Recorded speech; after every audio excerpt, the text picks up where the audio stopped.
शुभं करोतु कल्याणम् आरोग्यं सुखसम्पदा द्वेषविनाशाय आत्मज्योति नमस्तुते सर्वमङ्गलमाङ्गल्ये शिवे सर्वार्थसाधिके शरण्ये त्र्यम्बके गौरी नारायणी नमस्तुते।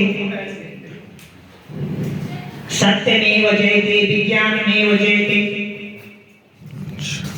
जय जवान जय किसान जय विज्ञान और जय अनुसंधान के नारे को यहाँ पर जो है उद्धृत करते हुए और उसका अनुसरण करते हुए हम विज्ञान के इस मेले का और ये जो संगोष्ठी है यहाँ पर विधिवत रूप से सभी लोगों ने इसका शुभारंभ कर दिया है और माननीय बीओ मैम का यहाँ पर बहुत बहुत आभार। ये पहला कार्यक्रम रखना चाहती हूँ। सतत विकास जून 1992 में ब्राजील में आयोजित पर्यावरण और विकास पर संयुक्त राष्ट्र संघ सम्मेलन का एक प्रमुख केंद्रित विषय था। सतत विकास ऐसा विकास है जो आने वाली पीढ़ियों के हितों से समझौता किए बिना ही वर्तमान पीढ़ी की आवश्यकताओं को पूरा करता है। यह परिभाषा दो महत्वपूर्ण बातों को उजागर करती है। पहली, प्राकृतिक संसाधन न केवल हमारे जीविकोपार्जन के लिए जरूरी है बल्कि हमारे भविष्य में आने वाली पीढ़ियों के जीविकोपार्जन के लिए उतनी ही आवश्यक है जितनी हमारे लिए। वर्तमान में किसी भी प्रकार के विकास संबंधी कार्य को करते समय उसके भविष्य में आने वाले परिणामों को ध्यान में रखना आवश्यक है। इसका वास्तविक विकास 1987 में हमारा साझा भविष्य नामक रिपोर्ट, जिसे द ब्रेटलेट रिपोर्ट भी कहते हैं, कई दशकों पहले गांधी जी ने इस पर पहले ही कहा था, हमारी प्रकृति हमारी लोगों की जरूरतों को पूरा कर सकता है लेकिन उनके लालच को नहीं। अब जाकर विकास के विशेषज्ञ इसे अधिकाधिक स्वीकार करने लगे हैं। सतत विकास की आवश्यकताओं को बेहतर ढंग से निर्देशित करती हैं पंक्तियां। इन पंक्तियों पर भी विचार कीजिए। अंतिम वृक्ष को काट दिए जाने के बाद, अंतिम नदी को विषाक्त करने के बाद, अंतिम मछली पकड़ लिए जाने के बाद हम पाएंगे कि पैसे को खाया नहीं जा सकता है।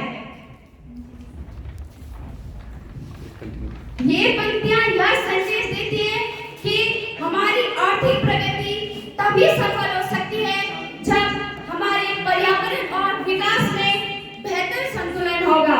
पर्यावरणीय संसाधनों के अतिदोहन से भले कुछ समय के लिए अल्पकालिक समृद्धि दिख जाती है लेकिन दीर्घ काल में यह विनाश को ही बुलावा देता है। यही कारण है कि आज सतत विकास का मुद्दा राष्ट्रीय व अंतर्राष्ट्रीय चर्चा का विषय बना हुआ है। ऐसा संतुलन बनाना कोई आसान कार्य नहीं है। इसमें कई सारी चुनौतियों का सामना करना पड़ता है लेकिन चुनौतियों से ही संभावना और समस्याओं का निराकरण होता है। इसमें विज्ञान की अहम भूमिका है।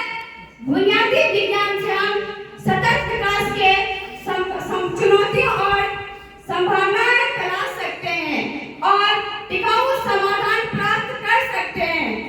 भारतवर्ष में इस ओर कई उत्तम कार्य किए जा रहे हैं जिनमें राष्ट्रीय सौर मिशन, ऊर्जा दक्षता को बढ़ाने के लिए राष्ट्रीय मिशन, सतत अधिवास पर राष्ट्रीय अभियान, राष्ट्रीय जल अभियान, हिमालयन परितंत्र को बनाए रखने के लिए राष्ट्रीय अभियान, हरित भारत के लिए राष्ट्रीय अभियान, संपोषणीय कृषि के लिए राष्ट्रीय अभियान, जलवायु परिवर्तन संबंधी रणनीतिक ज्ञान के लिए राष्ट्रीय अभियान। भारत में विभिन्न नवीकरणीय ऊर्जा स्रोतों से वर्ष 2022 तक 175 गीगावाट ऊर्जा उत्पादन लक्ष्य निर्धारित है। सोलर पार्क, सूर्य मित्र योजना, small wind energy and hybrid system आदि अपनी दुनिया में टिकाऊ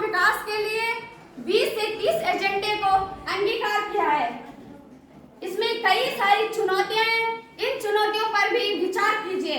जनसंख्या वृद्धि सबसे बड़ी चुनौती है। पूर्ण साक्षरता, स्वास्थ्य सेवा, गरीबी उन्मूलन और भुखमरी, इन पर संभावनाएं भी हैं। इन संभावनाओं पर भी विचार कीजिए। सौर ऊर्जा उत्पादन के क्षेत्र में, हरित हिमालयन के क्षेत्र में, नवीन कृषि संसाधनों के क्षेत्र में, सतत आत्मनिर्भरता के क्षेत्र में, जलवायु परिवर्तन के क्षेत्र में, विज्ञान एवं प्रौद्योगिकी के क्षेत्र में। इसमें 3 स्तंभ हैं: आर्थिक विकास, दूसरा पर्यावरण संरक्षण, तीसरा सामाजिक समानता। सतत विकास के एजेंडे के साथ भावनात्मक तरीके से जुड़ने की भी चुनौती है। जब तक हर कोई इस पहलू पर ध्यान आकर्षित नहीं करेगा, तब तक केवल व केवल निराशा ही हाथ लगेगी। इन बड़े बड़े होल्डिंग बोर्ड और बड़े बड़े मंचों में भाषण